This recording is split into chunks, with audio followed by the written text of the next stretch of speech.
Hello friends, ఈరోజు నా day tomato బాత్తో start అయింది. ఎలా తయారు చేసుకోవాలో చూసేస్తాం.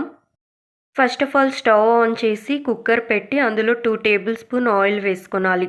ఆయిల్ హీట్ అవ్వగానే బిర్యానీ ఆకులు, కొద్దిగా చెక్క, 3 లవంగాలు, అలాగే కస్తూరి మేతి, 2 యాలక్కులు వేసుకొని బాగా ఫ్రై చేసుకోవాలి. ఇప్పుడు ఫ్రై చేసుకున్న తర్వాత ఇందులో కట్ చేసుకున్న ఆనియన్స్‌ని కూడా వేసుకొని బాగా ఫ్రై చేసుకోవాలి. ఆనియన్స్ కూడా బాగా ఫ్రై అయిన తర్వాత ఒక 2 టేబుల్ స్పూన్ అల్లం వెల్లుల్లి పేస్ట్‌ని కూడా నేను వేసుకొని బాగా ఫ్రై చేసుకుంటున్నాను. టేస్ట్ అనేది చాలా బావుంటుంది అల్లం వెల్లుల్లి పేస్ట్ వేసుకోవడం వల్ల. ఆనియన్స్ కూడా బాగా ఫ్రై చేసుకోవాలి.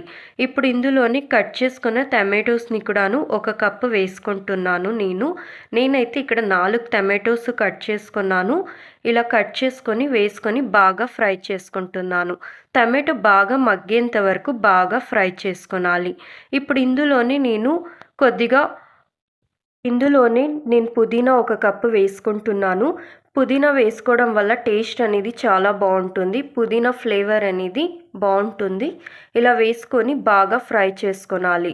ఇప్పుడు ఇందులోనే కొద్దిగా ఉప్పును కూడా వేసుకుంటున్నాను. అలాగే ఒక టేబుల్ స్పూన్ కారం, అలాగే ఒక టేబుల్ స్పూన్ ధనియాల పొడి, అలాగే కొద్దిగా గరం మసాలా, కొద్దిగా పసుపును కూడా వేసుకొని నేను బాగా ఫ్రై చేసుకుంటున్నాను.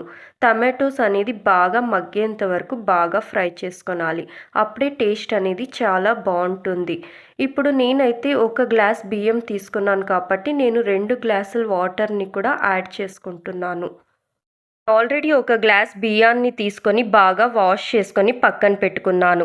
ఒక గ్లాస్ బియ్యానికి 2 గ్లాసులు నీళ్లు పోసుకుంటున్నాను. ఇప్పుడు వాష్ చేసుకున్న బియ్యాన్ని కూడాను ఇందులో వేసుకుంటున్నాను.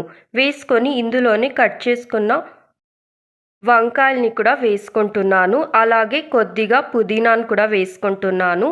అలాగే లాస్ట్‌లో కొద్దిగా కొత్తిమీర కూడా వేసుకొని బాగా మిక్స్ చేసుకుంటున్నాను. ముందుగానే వంకాయలు కట్ చేసుకొని వేసుకోవడం వల్ల బాగా వంకాయలు ఉడికిపోతుంది.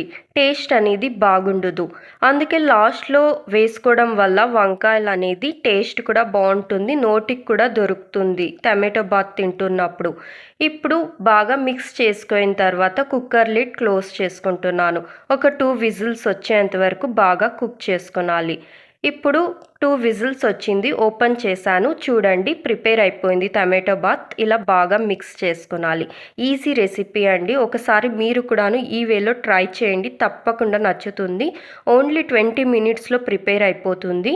నచ్చితే లైక్ చేసి, సబ్స్క్రైబ్ చేసి, షేర్ చేసుకోండి. మరో రెసిపీతో ఉంటాను. Thank you friends.